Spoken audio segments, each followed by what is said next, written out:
Now, while we're in this chapter about saving and printing out your content, I want to just deal with very quickly a way to protect your document so that it can't be edited by other people. So if you're saving it to a file server or you're going to email it out and you don't want any changes to be done, you just want it to be read-only, I'll just show you a quick and easy way to do this. Now, I won't go into every option that's available from this utility or this section that I'm about to show you, but I will show you just, again, a quick way to protect your document. Here's what you're going to do. You're going to go to the ribbon and you're going to go over to the Review tab here. And you can see there's a big button on the right-hand side of this section of the ribbon or this tab called Protect Document. Now, you may see multiple options here, and this has to do with where I got the software from, but you will see this one. Here's one we want to deal with right now. It's called Restrict Formatting and Editing. Give that a click. We'll deal with some of the other options later on in this tutorial. And what you'll then see is the Restrict Formatting and Editing pane. You should have a little more space than I'm able to show here at the 800 by 600 resolution.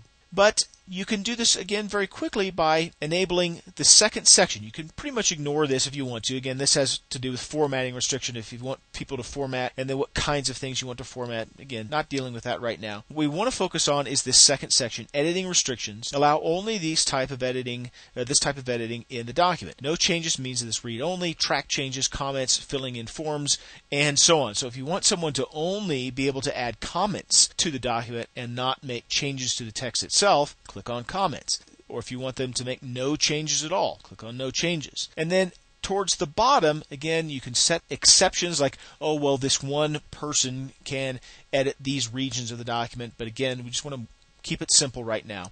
We want to start enforcement.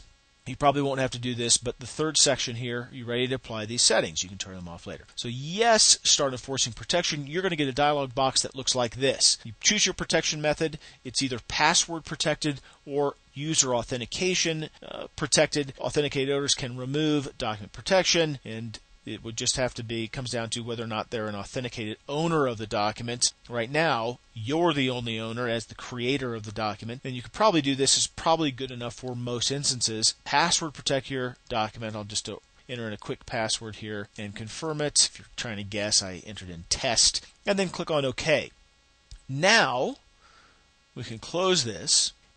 Now, if anyone comes in here to this read-only document and starts to make changes, you can see now, well, you probably can't see it too well, but I'm trying to make an edit to this document and it's not allowing me to do so. If I close this and say yes, I want to save the changes, and then I go back later on and I open it up again and try to make changes, here's what I get. The Restrict Formatting and Editing pane. Now I can stop the protection so that I can edit it. This is what users might see if you've set up some exceptions, like, oh, they can edit this part of the document. Again, deal with that later on. But to turn it off, just click on Stop Protection, and now you'll have to enter your password to make this not read-only anymore. So you're presumably the only one who knows that password. You click on OK, and then it's not password protected anymore. You can go in and make changes to the text once again.